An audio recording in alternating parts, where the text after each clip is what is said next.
Jane, right? I told you guys. Right? She's the best. Okay. So while dinner was, going a little long, we just had a chance to catch up, and you just told me another story about staying true to yourself when it came to a book deal. Yeah. Can you talk to me a little bit about that? Yeah.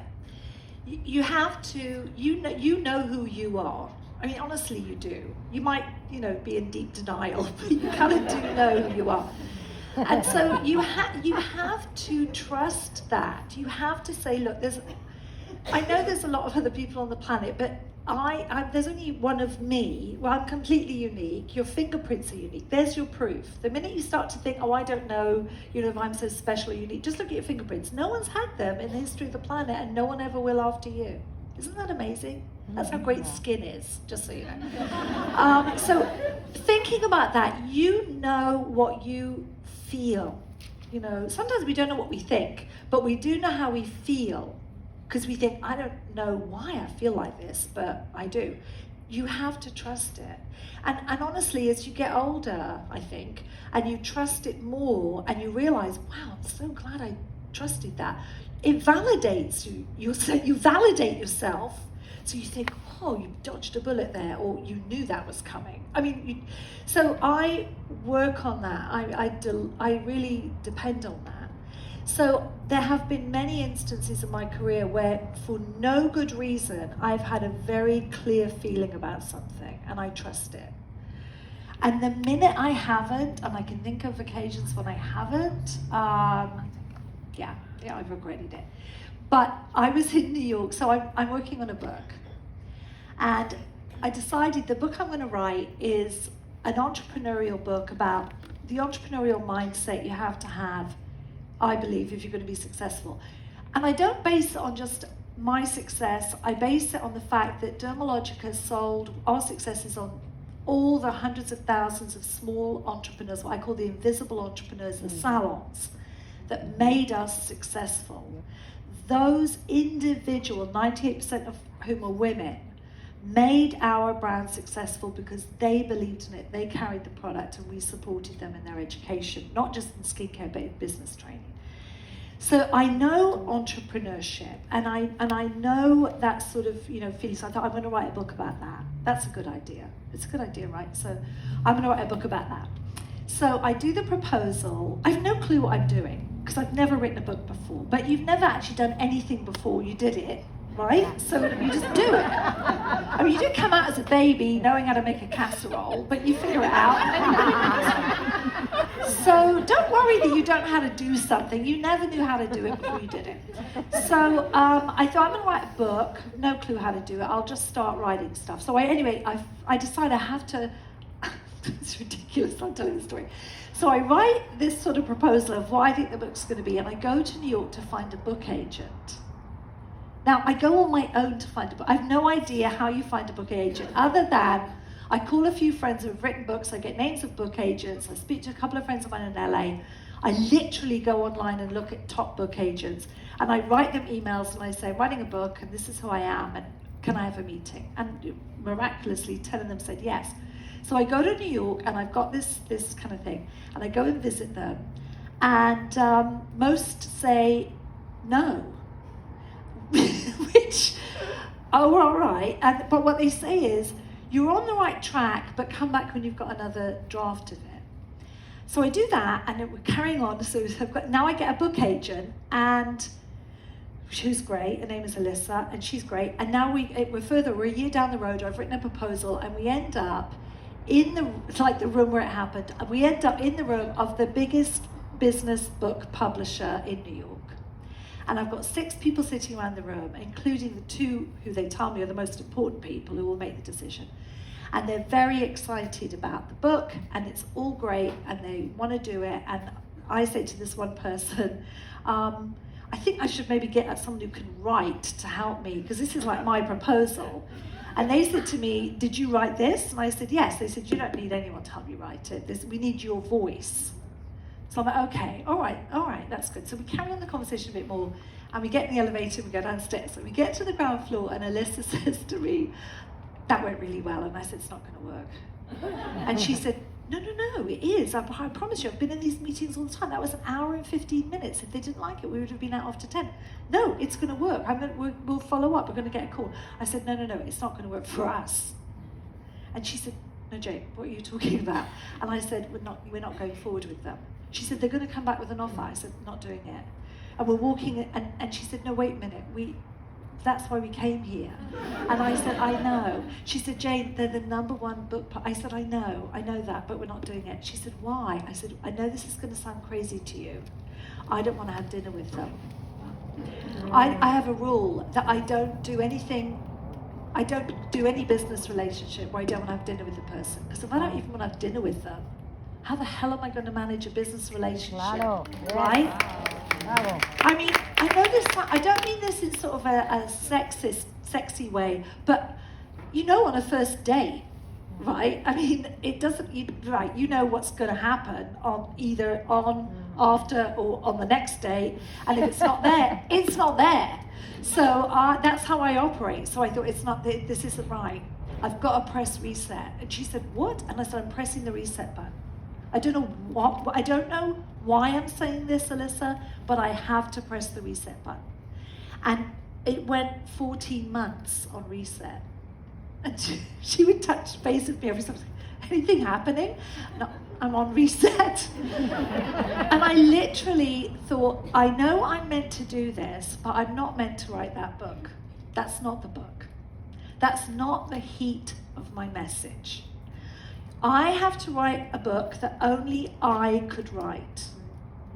And I feel that way about whatever we do. We have to do what only we can do. Somewhere in our business, our family, I don't know, whatever it is, what is it that I can contribute that only I could contribute? What is it that's unique? I don't mean it's special, but it's unique and it's authentic because it's me, my fingerprint. And after 14 months on reset, it came to me. Literally came to me. And I thought, oh, I know what I'm meant to write about. It has nothing to do with what I thought I was going to write about. And that's what I'm on right now. And I have a book deal on the table for a completely different book from a different publisher. Can you tell us what it's about? I can tell you a bit. So the word that came to me, and it came to me 3 years ago, and I didn't understand why this word literally came to me, but the word that came to me was found. So we started a non-profit initiative called Found LA, and one of our big partners, one of our big funding partners that we place funds with, and they distribute them to the entrepreneurs that we select, is the Opportunity Fund, which is right here, and we love you. And the word found came to me. Literally, I woke up in the night about 3:30, as you do after the age of 41.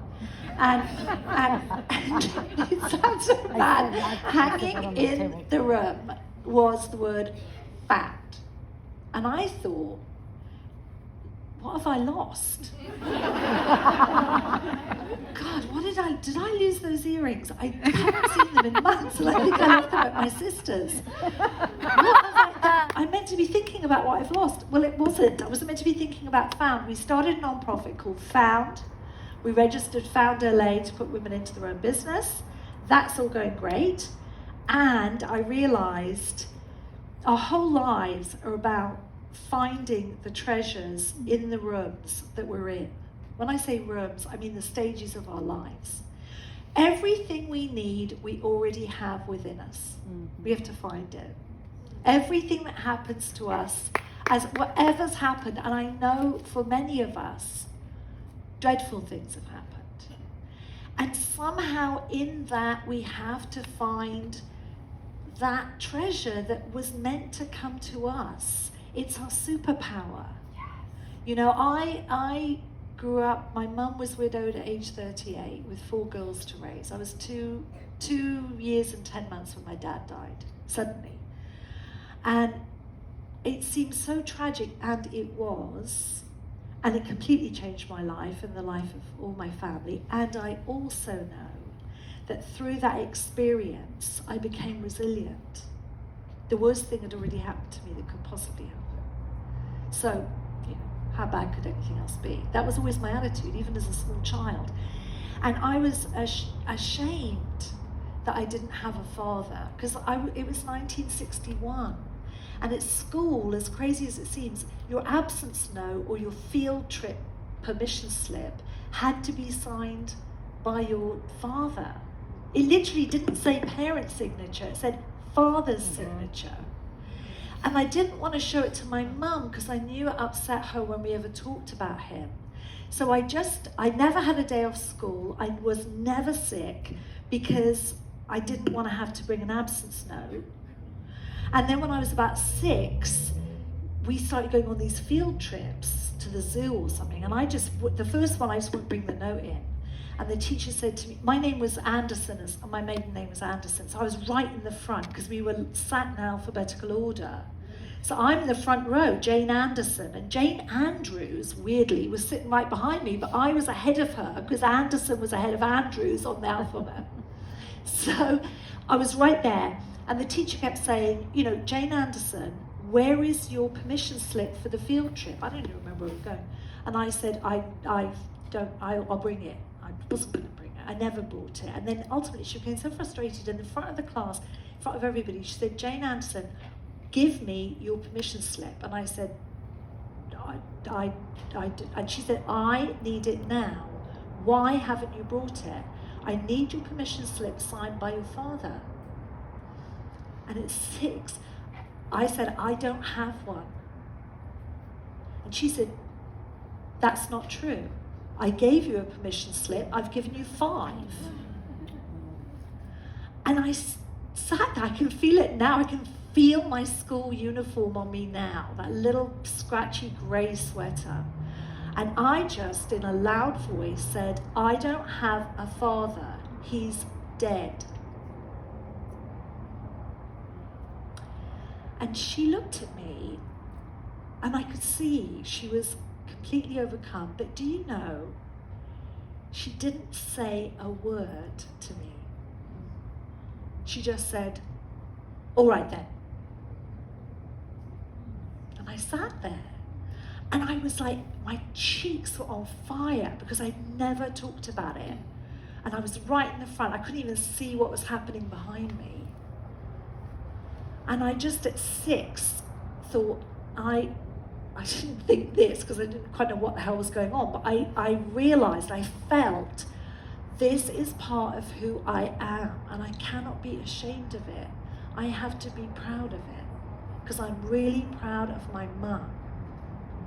And I just latched onto that feeling, and I've always just used that as a sort of a talisman, And so you know how you're feeling, and you have to trust, you have to stay with your truth. And the story I have to tell, which I'm busy writing, is what I learned from all those moments that become your superpowers. And we've all got them. They're all different, and we've all got them. And if we don't claim them, we're not equipped to have the life we're meant to find. We don't become found. We find our purpose through all of those things, and that's what I'm writing about.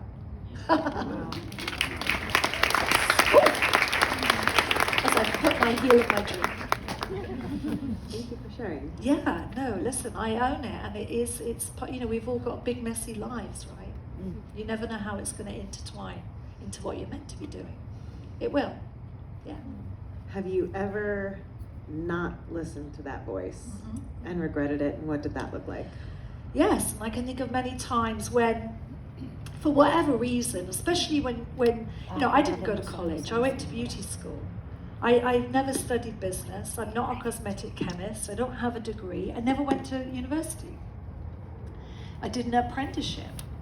And so you can imagine, fast forward, I'm 36 years old, and you're now in rooms with people that have, degrees, double degrees, like clever degrees in chemistry and physics and international tax law and economics, and they're all saying things like, we're going to get it on the back, or it's not up front, it's in the back, or EBITDA, and